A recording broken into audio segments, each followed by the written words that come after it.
Welcome to ESP32 project series. This is what program we are using. Okay, switch interface program. I explained in part 1. Please watch that one.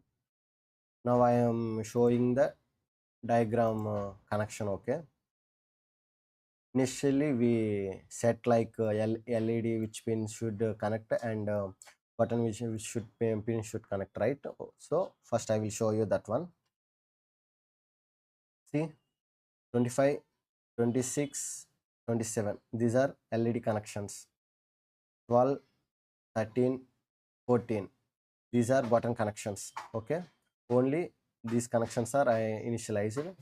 Yeah, we have one another option, and that is ground. Okay, now how I connected LEDs to LED anode. I connected resistor. The resistor is connected to the pin number 27. For LED2 also, I connected anode of the LED to the resistor, and resistor another end to the point number 26, pin number 26. And for LED3, I connected this other end of the resistor to the pin number 25. These are all 1 kilo ohm resistors. Okay, and cathode of the LEDs I connected to the ground. Take this line. This is ground. Okay, I connected 3 LEDs cathodes to the ground.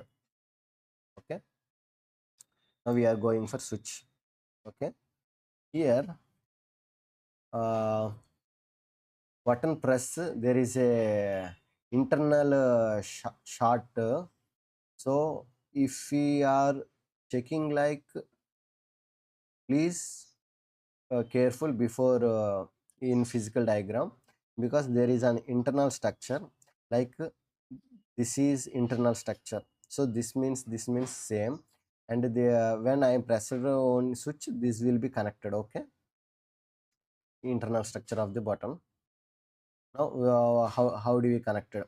One end of the button to the 12 and other end of the button to the ground. Okay, one end of the button to the this is line number 13. Check, see. Okay, and 14 also similar, only one end of the to the button. See the loading wire, and for other end will be connected to the ground. Check, see, there is similar some vibrations like wire. Do you observe that? Not, I will show diagram, like, see, is ground, it gone to ground. Okay, everyone every other piece of this button to ground. Okay, this is diagram explanation. Please, thank you for watching. Stay tuned for part 3.